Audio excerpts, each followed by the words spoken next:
Bahwa hidup ini tidak boleh berhenti.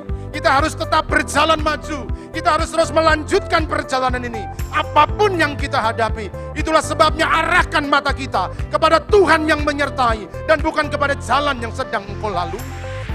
Ada jalan-jalan sulit yang sedang engkau lalui. Ada kebutuhan-kebutuhan hidup yang belum terpenuhi pada hari-hari ini. Ada sakit-sakit yang sedang kita derita dan belum disembuhkan pada hari ini. Itulah jalan hidup kita. Tetapi pandanglah kepada Tuhan yang menyertai.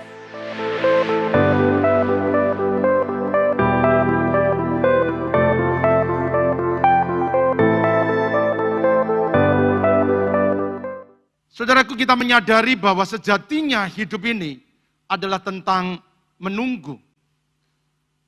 Di dalam dunia ini tidak ada sesuatu yang terjadi secara instan. Segalanya membutuhkan penantian. Bahkan ketika Tuhan menciptakan langit dan bumi, Allah bersabda, tetapi supaya langit dan bumi ini terjadi, segalanya ada, maka Allah harus memberikan waktu selama 6 hari. Dan setelah lewat 6 hari, maka semuanya itu terjadi. Hanya Tuhan saja yang tidak perlu menunggu, sebab Tuhan tidak dikuasai oleh waktu.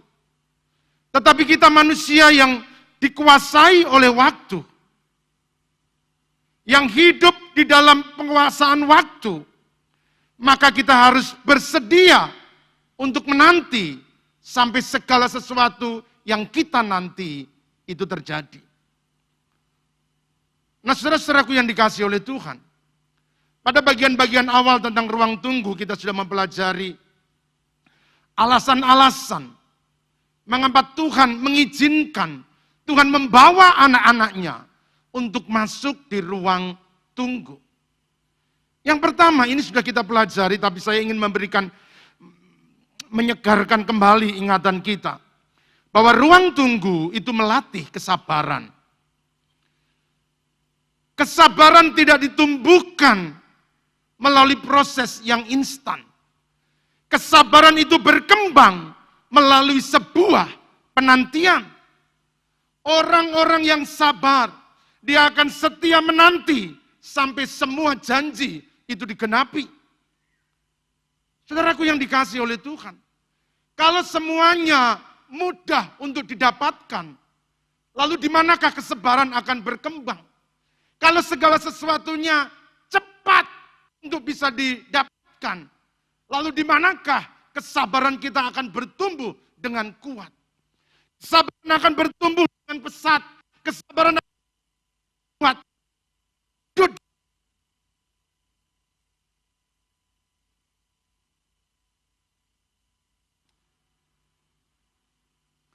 Saudara-saudaraku yang dikasihi oleh Tuhan Yesus Kristus.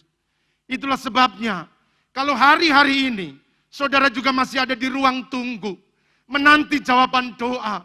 Menanti Tuhan bekerja, menanti Tuhan melawat, menanti Tuhan mengerjakan sesuatu atas hidup saudara.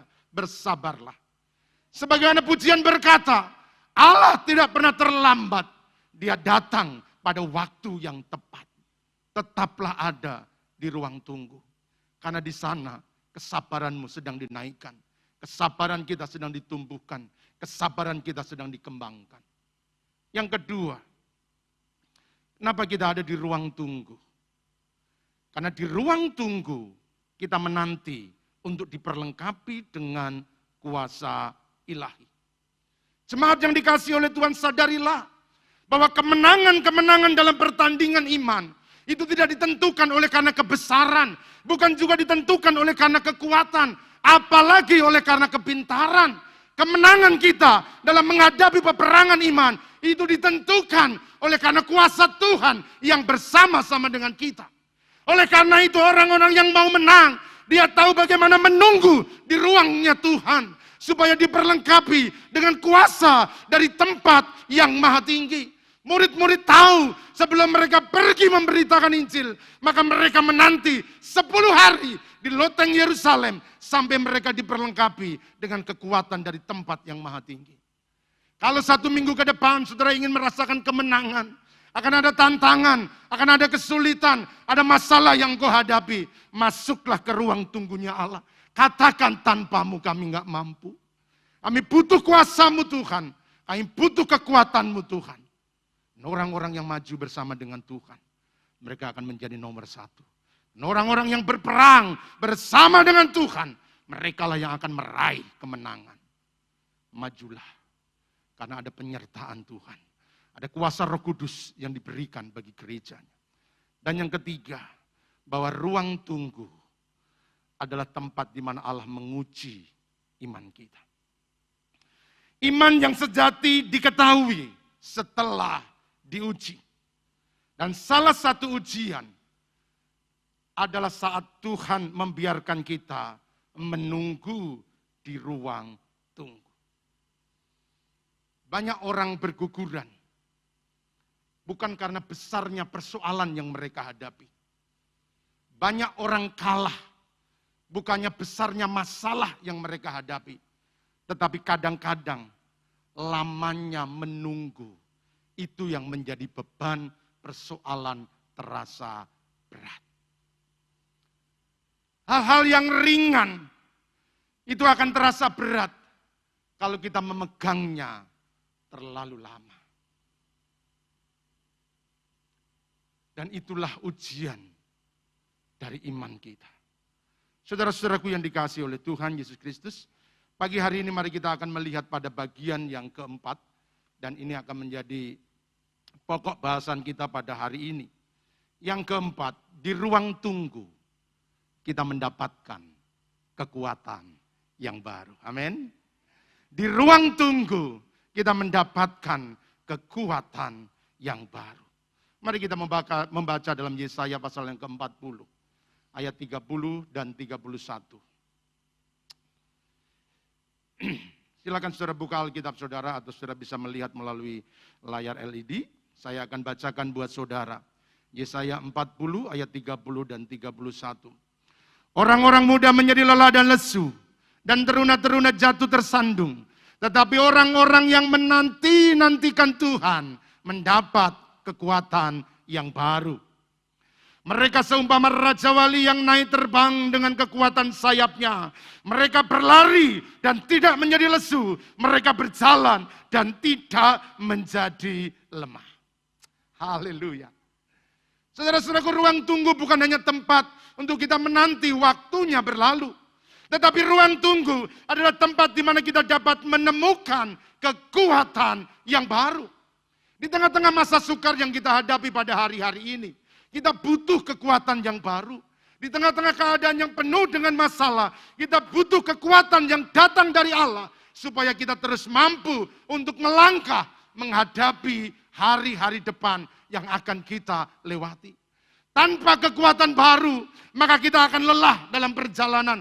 Tanpa kekuatan baru, maka kita akan berhenti dalam perjalanan. Tetapi orang-orang yang menanti-nantikan Tuhan, mereka akan mendapatkan kekuatan yang baru. Berjalan tidak menjadi lelah, dan lari tidak menjadi lesu. Oleh karena itu setialah berada di ruang tunggunya Allah. Karena di sana saudara akan mendapatkan kekuatan yang baru. Bapak, Ibu, dan saudara-saudaraku yang dikasihi oleh Tuhan Yesus Kristus. Perjalanan kehidupan memang tidak selalu mudah untuk dijalani. Ada berbagai macam tantangan yang harus kita hadapi.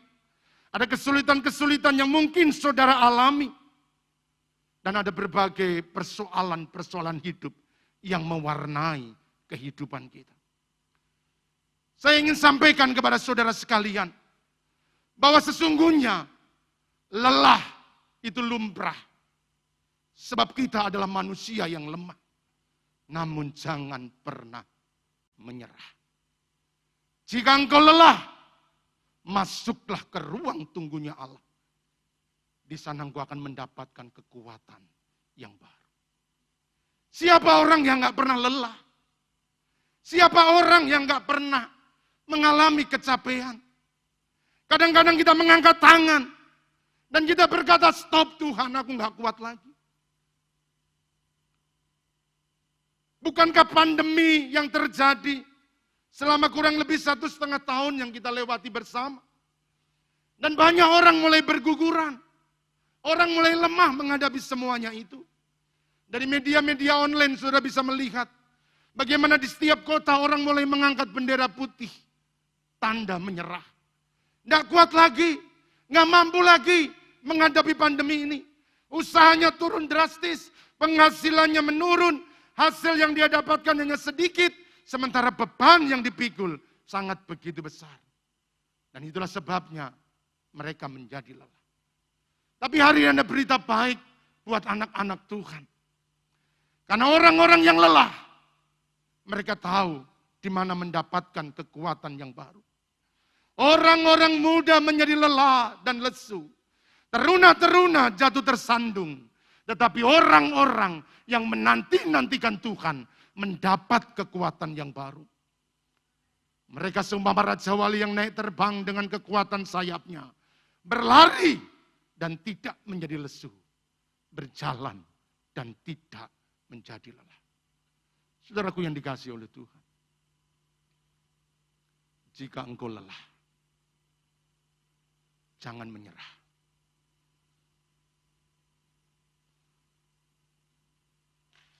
Sebab saat engkau lelah, engkau belum kalah. Engkau kalah saat engkau menyerah.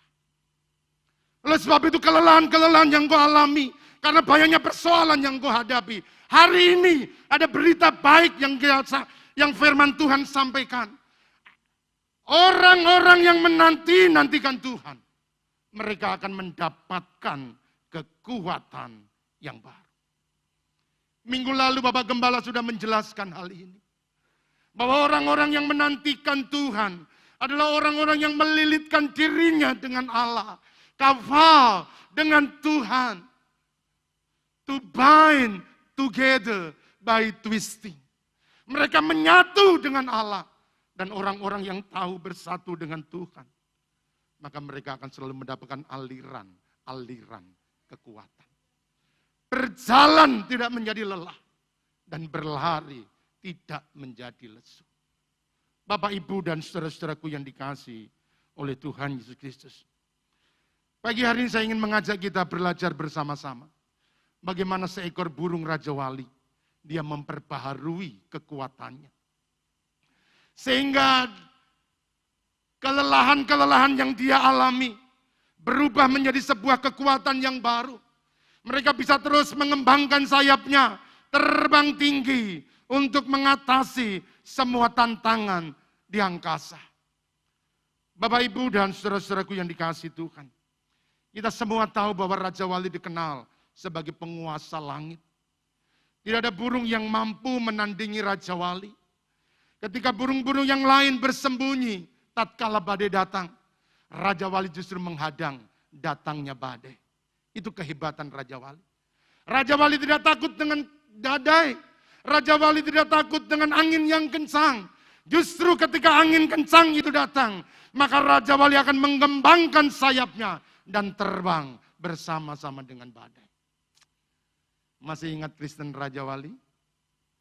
Yang minggu lalu Gembala sudah sampaikan, Kristen Raja Wali tidak pernah takut dengan badai. Burung emprit terhempas dengan badai. Burung nuri biar terbang tinggi, tapi akan jatuh ke bumi ketika badai itu datang. Tetapi tidak dengan Raja Wali. Saat badai itu datang, dia kembangkan sayapnya. Dia terbang, dia melayang, justru bersama-sama dengan badai. Dan saya berdoa, setiap badai yang engkau alami bukan membuat engkau lelah, tapi justru akan menaikkan imanmu. Akan memberikan kualitas rohani yang lebih baik. Saudara-saudaraku yang dikasihi oleh Tuhan Yesus Kristus. Mari kita akan melihat bersama-sama tentang transformasi dari seekor burung Raja Wali. Ada video yang saya sudah minta saudara Aldi untuk buatkan. Dan saya akan lihat bagaimana transformasi yang dialami oleh Raja Wali. Barangkali bisa ditayangkan videonya. Saudara-saudaraku yang dikasihi oleh Tuhan, Raja Wali memiliki usia yang sangat panjang. Raja Wali mampu hidup selama 70 tahun. Tetapi untuk mencapai usia yang begitu panjang, 70 tahun, maka Raja Wali harus bersedia untuk berada di ruang tunggu. Ketika Raja Wali memasuki usia yang ke-40 tahun, maka bulu-bulunya sudah mulai menebal, paruhnya sudah mulai memanjang, sehingga tidak lagi punya ketajaman untuk mematuk mangsanya. Kuku-kuku kakinya sudah makin melingkar, sehingga tidak ada kekuatan lagi untuk mencengkeram. Dan pada saat-saat itu, maka Raja Wali akan terbang tinggi, sehingga tidak ada burung yang dapat mengejarnya. Dan di tempat yang tinggi itu, Raja Wali akan berdiam diri selama 150 hari. Apa yang dia lakukan? Maka yang pertama-tama dalam kesunyian, ketika Raja Wali itu bersembunyi, maka dia akan patukkan paruhnya ke bebatuan. Sakit ya, tetapi itulah cara yang diambil oleh Raja Wali. Patuknya itu akan dia lepaskan dengan cara dia mematukkan ke bebatuan. Sampai patuknya itu putus. Sehingga tidak punya lagi paruh. Dan ketika tidak punya paruh, maka tidak ada sesuatu yang dapat dia makan. Yang dilakukan hanya menunggu, menanti sampai paruhnya tumbuh kembali. Apakah selesai? Tidak. Ketika paruhnya itu sudah tumbuh, maka paruh yang baru, yang lebih kuat, yang lebih tajam, sekarang dia gunakan untuk mencabuti semua bulunya. Satu persatu, hari demi hari, bulu-bulu itu dicabuti. Sehingga semua bulu yang ada dalam tubuhnya itu terlepas. Setelah semua bulu itu tercabut, maka bagian akhir dengan patuk yang baru, yang lebih kuat, yang lebih tajam, maka dia akan mulai menggigit jari-jari kakinya.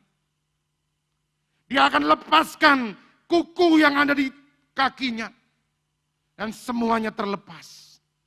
Maka Raja Wali harus menunggu. Semua bulu harus tumbuh kembali. Kuku kaki harus tumbuh kembali. Dan bulu ketika tumbuh kembali, kaki ketika tumbuh kembali, saat itulah Raja Wali mentransformasi diri. Raja Wali mendapat kekuatan yang baru. Sayap yang dulunya menjadi beban, sekarang ada sayap yang baru yang membuat dia bisa terbang tinggi lagi. Dan kuku yang dulu tidak tajam karena terlalu melengkung. Dan sekarang dia punya kuku yang baru. Sehingga dia punya ketajaman untuk mencengkeram setiap mangsa. Untuk mematuk semua benang buruan yang dia ingin dapatkan. Saudara-saudaraku yang dikasihi oleh Tuhan Yesus Kristus. 140 hari adalah masa penantian yang sangat menyakitkan. Tanpa ada makanan dan minuman. Tetapi yang dilakukan adalah menyiksa dirinya. Paruhnya harus dilepaskan. Bulu-bulunya harus ditanggalkan. Dan kuku-kuku kakinya harus tercabut semuanya. Dan dalam keadaan seperti itu dia tetap setia untuk menanti. Sampai tumbuh yang baru. Dan ketika bulu, paruh, kuku kakinya tumbuh kembali.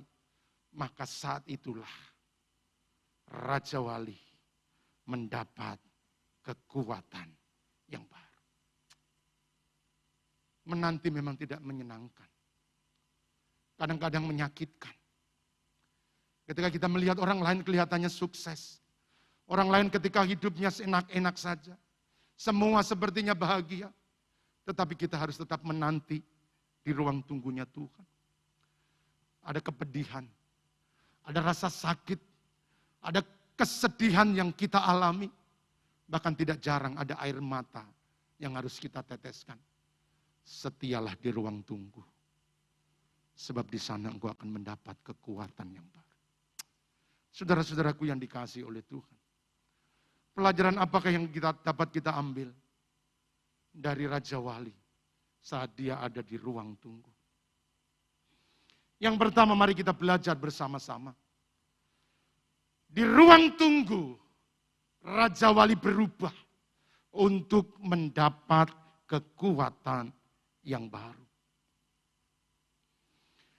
Di ruang tunggu, Raja Wali berubah untuk mendapat kekuatan yang baru. Saudaraku yang dikasihi oleh Tuhan, Raja Wali sadar bahwa kekuatannya sudah mulai melemah. Sementara kekuatan di luar tidak dapat dia ubah. Badai akan tetap datang, para predator akan bisa memangsanya. Situasi di luar, angkasa, dia tidak dapat mengubahnya. Dan ketika dia tidak mampu mengubah yang ada di luar, maka dia masuk ke ruang tunggu dan dia mengubah dirinya. Dalam hidup ini ada sesuatu yang tidak dapat kita ubah. Ada hal-hal yang di luar batas kemampuan kita. Bagaimanapun upaya, usaha yang kita lakukan, kadang-kadang keadaannya itu di luar kemampuan kita. Kita nggak bisa mengubahnya. Sebagaimana Raja Wali menyadari, dia tidak bisa mengubah situasi yang terjadi. Dia tidak bisa mengubah keadaan yang dia alami. Oleh karena itu, satu-satunya cara yang dia lakukan ketika kekuatannya mulai melemah dan dia tidak dapat mengubah segala sesuatu yang di luar kemampuannya, maka Raja Wali akan masuk ke ruang tunggu. Dia sendiri, dia bersembunyi, dia mentransformasi diri untuk melakukan adaptasi. Saudara-saudaraku yang dikasihi oleh Tuhan. Saya tidak tahu apa yang sedang Bapak Ibu alami pada hari-hari ini. Tetapi satu hal yang perlu kita pelajari. Saat keadaan yang kita hadapi tidak dapat diubah. Sementara kekuatan kita makin melemah. Segeralah berubah. Dan masuklah ke ruang tunggu Allah. Kalau kita tidak bisa mengubah keadaan, maka pilihannya kitalah yang berubah. Suami-suami, bertahun-tahun kau berdoa buat istri, agar istrimu diubahkan. Tapi kalau hari ini istrimu juga belum diubahkan, siapa tahu, kitalah yang harus berubah. Istri-istri, barangkali engkau telah berpuasa untuk suami dan anak-anakmu. Tidak terhitung lagi banyaknya air mata yang telah engkau cucurkan. Tapi hari ini juga belum melihat ada tanda-tanda perubahan. Sekali lagi, barangkali kitalah yang harus berubah. Jadilah seperti Raja Wali. Ketika dia tidak mampu mengubah keadaannya, maka pilihannya adalah kitalah yang berubah. Perubahan itu harus dimulai dari diri kita sendiri. Sebelum kita meminta orang lain untuk berubah. Tanpa kita yang berubah, maka mungkin orang lain tidak bisa berubah. Roma 12 ayat yang kedua berkata, janganlah kamu menjadi serupa dengan dunia ini, tetapi berubahlah oleh pembaharuan budimu. Sehingga kamu dapat membedakan mana kehendak Allah, apa yang baik, yang berkenan, dan yang sempurna. Kegagalan kita mengubah orang lain, karena orang lain tidak melihat bahwa hidup kita berubah. Sekali lagi, kegagalan kita mengubah orang lain, karena orang lain tidak melihat perubahan hidup kita. Orang tua nyuruh, nah rajin beribadah. Tapi orang tuanya tidak beribadah. Nah rajin berdoa. Tapi di rumah orang tuanya tidak berdoa. Dan itulah sebabnya saudara berpikir, kenapa anakku malas berdoa. Pagi dikasih tahu, siang dikasih tahu, malam dikasih tahu. Hampir setiap ketemu dibilangin, berdoa, berdoa. Doa besar kuasanya. Tetapi orang tuanya tidak pernah berdoa. Sekali lagi, perubahan harus dimulai dari diri sendiri. Dan baru mengalir kepada orang lain. Jangan paksakan orang lain berubah. Karena kita tidak punya kuasa untuk mengubah orang lain. Yang bisa kita ubah adalah diri kita sendiri. Sebab itu berubahlah oleh pembaruan budimu. Pikiran kita harus diubah. Kalau pikiran kita berubah, maka hidup kita juga akan berubah. Kalau pikiran kita berubah, maka perkataan kita juga akan berubah. Kalau pikiran kita diubahkan, maka perbuatan kita juga akan berubah. Oleh sebab itu, masuklah ke ruang tunggu. Minta Tuhan mengubah hati. Karena hatimu adalah penentu kehidupan. Hati yang baik akan mengeluarkan sesuatu yang baik. Tapi hati yang jahat akan mengalirkan hal-hal yang jahat. Saudara-saudaraku yang dikasihi oleh Tuhan Yesus Kristus. Mari kita melihat sebuah contoh. Saya tertarik untuk membahas Kejadian pasal yang ke-32. Saya tidak akan baca semuanya. Tetapi saudara yang punya Alkitab, saudara bisa melihat bagaimana Lembaga Alkitab Indonesia menyusun pasal 32 ini secara beruntun. Yang pertama, saudara baca pada perikop yang pertama, Kejadian 32 ayat 1 sampai 21. Maka LAI memberikan judul perikopnya, Yakub takut bertemu Esau. Saudara, saya tahu kisahnya. Yakub telah menipu kakaknya untuk mendapatkan hak kesulungan. Dan sekarang ketika semua sudah didapatkan, Yakub ingin kembali. Tetapi dia takut bertemu dengan kakaknya. Karena dulu kakaknya sudah ditipu. Lalu Kejadian pasal yang ke-32 ayat 22 sampai 32. Maka Alkitab memberikan judul Pergumulan Yakub dengan Allah. Di situ Yakub bergulat dengan seseorang. Dan ketika orang itu tidak dapat mengalahkan Yakub, maka dia pukul pangkal pahanya. Sehingga pangkal paha itu terpelecok. Dan Yakub tidak lagi berjalan dengan tegap. Sekarang dia berjalan dengan pincang. Karena pangkal pahanya telah terpelecok.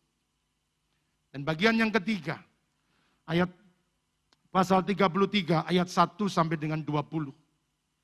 Yakub berbaik kembali dengan Esau. Saya akan bacakan ketiga ayat pertama, ayat 1, 3, dan 4. Demikian firman Tuhan, Yakub pun melayangkan pandangnya, lalu dilihatnya lah Esau datang dengan diiringi 400 orang. Dan ia sendiri berjalan di depan mereka. Ia sujud sampai ke tanah 7 kali, hingga ia sampai dekat kakaknya itu. Ayat 4. Tetapi Esau berlari mendapatkan dia, didekapnya dia, dipeluknya lehernya, diciumnya dia, lalu bertangis-tangisan. Saudaraku, saudara bisa melihat korelasi kisah ini dengan perubahan diri. Kita semua sudah melihat ke situasi yang terjadi. Yakub telah menipu hak kesalangan milik Esau. Hak kesulungan itu dia tipu dengan semangkok kacang merah. Dan ketika semua sudah dia dapatkan, maka dia lari karena Esau hendak membunuhnya. Dan setelah bertahun-tahun dalam pelarian, maka dia ingin kembali pulang ke tanahnya. Tetapi dia tidak berani pulang karena Esau punya kebencian. Esau punya dendam akan membunuhnya. Tetapi sebelum dia berjumpa dengan kakaknya, saat itu dia berjumpa dengan Allah. Dia bergumul dengan Allah. Dan pada malam pergumulan itu, maka Allah memukul pangkal pahanya sehingga terpelecok. Dan saat itulah Yakub tidak lagi berdiri tegak. Maka dia berjalan dengan terpelecok, dengan kepincangan dia berjalan. Dan pada posisi yang seperti ini, maka dia akan datang dan menghadap kepada Esau. Alkitab mengisahkan dari jarak yang jauh, Yakub sudah menyusun strategi bagaimana menghadapi Esau. Kalau barisan yang pertama ditolak, maka kemungkinan dia bisa melarikan diri. Tetapi Alkitab berkata, ketika Yakub melayangkan pandangnya, dia lihat Esau ada ketakutan karena kebencian itu masih membara. Tetapi dengan langkah yang pincang, maka Yakub tetap mendatangi. Dan apa yang terjadi? Ketika Esau melayangkan pandangnya, dia lihat Yakub, jalannya tidak seperti jalan yang dulu. Langkah kakinya berbeda. Dia berubah, dia bukan penipu, tetapi lihat langkahnya berubah, jalannya menjadi baru. Dan apa yang terjadi? Dendam itu hilang, kepahitan itu hilang. Ketika melihat Yakub berubah, maka Esau pun berlari, dipeluknya adiknya, diciuminya, dan mereka bertangis-tangisan. Kemana dendam, kemana kebencian, kemana kemarahan. Kalau hidup kita berubah, orang lain juga berubah. Kalau hidup kita berubah, maka musuh pun Tuhan mampu untuk mengubahnya. Jangan berdoa, Tuhan, kutuki musuhku. Tuhan buat sengsara musuhku. Allah menanti perubahan dalam hidup kita. Menjadilah Kristen Raja Wali yang menunggu di ruang tunggunya Allah untuk berubah. Amsal 16 ayat yang ke-7. Jikalau Tuhan berkenan kepada jalan seseorang, maka musuh itu pun didamaikan dengan dia. Ada musuh yang sedang kau hadapi hari-hari ini. Orang itu sudah menipumu seperti Yakub yang menipu Esau. Sehingga usahamu gagal, engkau mengalami kerugian karena orang itu menipu. Bahkan sahabat-sahabatmu juga mengecewakan engkau. Orang yang paling dekat dengan engkau juga mengkhianatimu. Tapi hari ini kita belajar. Kalau engkau ingin melihat orang lain berubah, ubahlah diri kita sendiri. Jikalau Tuhan berkenan kepada jalan seseorang, maka musuh orang itu pun didamaikan dengan dia. Jadilah Raja Wali yang mau berdiam diri untuk mengubah hati. Kalau hatimu berubah, hidupmu berubah. Kalau hidupmu berubah, maka musuh pun Tuhan mampu untuk mengubahnya. Saudara-saudaraku yang dikasihi oleh Tuhan. Pelajaran yang kedua yang akan kita pelajari pada pagi hari ini. Selain Raja Wali mentransformasi diri untuk melakukan adaptasi. Maka pelajaran yang kedua, kenapa kita perlu masuk ke ruang tunggunya Allah. Karena kekuatan sejati itu lahir dari dalam hati. Bukan dari besarnya tubuh jasmani.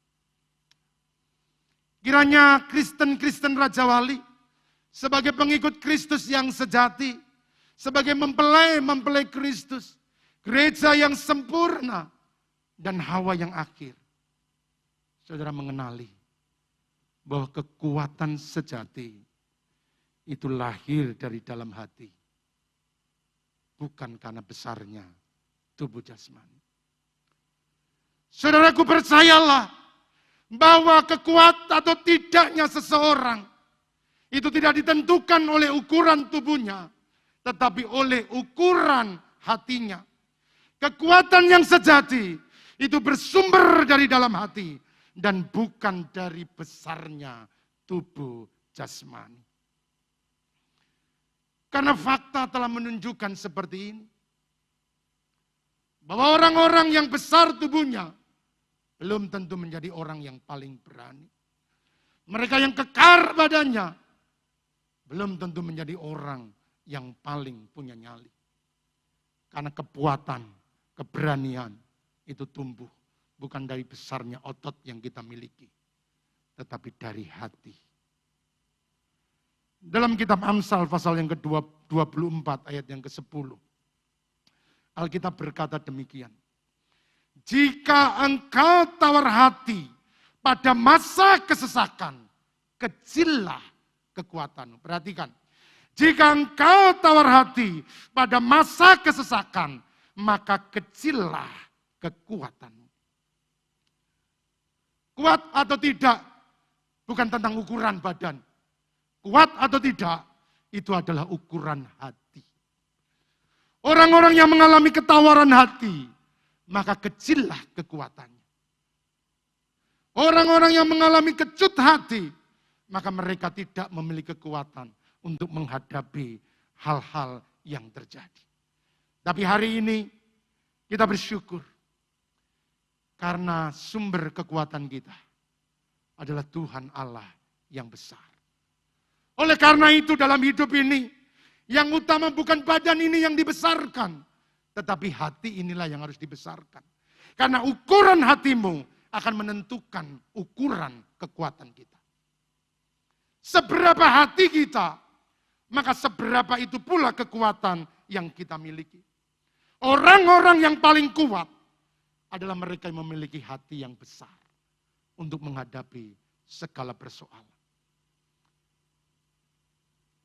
Saudara harus membesarkan hati, lebih besar dari persoalan. Kalau hatimu besar, maka persoalan itu akan menjadi kecil. Tapi kalau hatimu kecil, maka persoalan yang kecil akan nampak begitu besar. Kita sudah pernah belajar tentang kisah Daud dan Goliat. Daud dari antara seluruh pasukan Israel, dia yang paling kecil. Dia masih kemerah-merahan. Dia masih remaja. Dibandingkan dengan tentara-tentara yang punya perawakan yang besar. Punya otot yang kekar. Tetapi yang membedakan. Orang-orang yang perawakannya besar. Pahlawan yang ototnya kekar. Tetapi hatinya kecil. Berbeda dengan Daud. Memang tubuhnya kecil. Perawakannya mungkin pendek. Tapi dia punya hati yang besar. Ketika yang lain lari menghadapi musuh.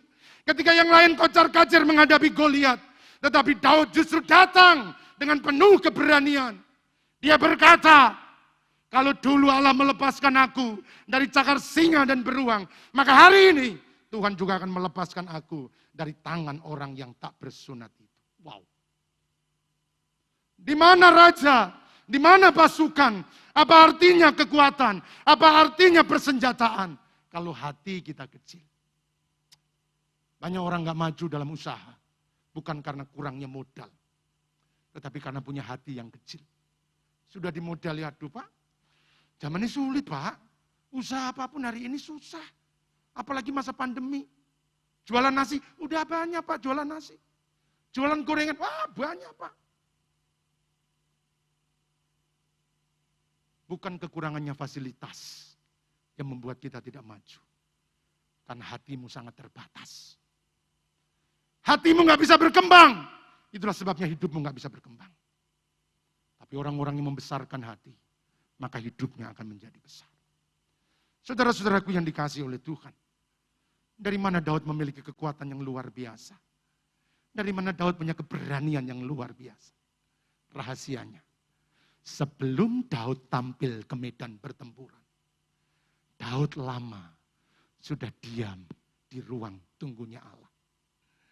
Ketika kakak-kakaknya dipilih menjadi tentara, dan dia tidak dipilih menjadi tentara, dia disuruh mengembalakan domba orang tuanya. Maka di padang belantara, di tengah-tengah gurun yang sepi, hanya dengan 2-3 ekor kambing domba yang menemani Daud. Tetapi di sana Daud bersekutu dengan Tuhan. Daud bertemu dengan Allahnya. Dia dididik, dia diajar, dia dilatih oleh Tuhan sendiri. Di ruang tunggu Allah. Di tengah-tengah kesunyian. Di tengah-tengah persembunyian. Ketika tidak dilihat oleh seorang pun. Tapi Daud menanti dengan sabar. Justru ketika ada di ruang tunggu. Dia membangun hubungan dengan Tuhan. Dan ketika dia membangun hubungan dengan Tuhan. Maka di sana dia mendapat kekuatan yang baru. Imannya bertumbuh dalam kesendirian. Imannya bertumbuh dalam hubungannya dengan Tuhan. Itulah sebabnya ketika yang lain lari menghadapi lawan. Daud justru berani menantang hadirnya lawan. Karena sudah lama Daud ada di ruang tunggunya Tuhan. Saudara-saudaraku ketahuilah. Orang-orang yang tahu duduk di bawah kaki Tuhan. Selalu memiliki kemampuan untuk berdiri menghadapi semua lawan. Kita gagal kalau kita hanya mengandalkan kekuatan. Kita akan menyerah kalau kita hanya mengandalkan kebesaran. Kekuatan bukan datang dari perkara-perkara jasmani. Kekuatan itu dilahirkan ketika kita ada di tempat-tempat tersembunyi, di ruang tunggunya Allah. Kita melipatkan lutut, dan kita mulai berdoa kepada Tuhan. Dan di sana kekuatan itu mengalir. Orang-orang yang tahu berlutut di bawah kaki Tuhan, akan selalu mempunyai kekuatan untuk menghadapi apapun yang terjadi. Hari-hari ini adakah di antara saudara yang sedang menghadapi persoalan yang begitu berat? Ada kekuatan yang baru yang Tuhan akan berikan kepada kita. 2 Tawarik pasal yang ke-16, ayat 8 dan 9. Demikian firman Tuhan. Bukankah tentara orang Ethiopia dan Libya besar jumlahnya? Kereta dan orang berkudanya sangat banyak. Perhatikan. Namun Tuhan telah menyerahkan mereka ke dalam tanganmu. Karena engkau bersandar kepadanya. Karena mata Tuhan menjelajah seluruh bumi untuk melimpahkan kekuatannya kepada mereka yang bersungguh hati terhadap Dia.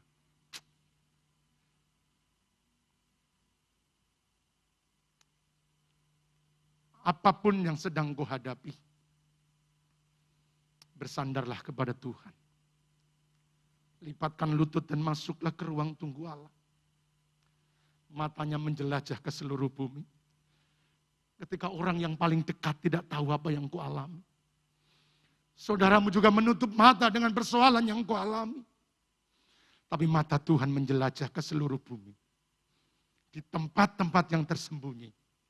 Tuhan ada bersama dengan saudara. Untuk melimpahkan kekuatan. Tetaplah di ruang tunggu. Dan dapatkan kekuatan yang baru. Tuhan memberkati.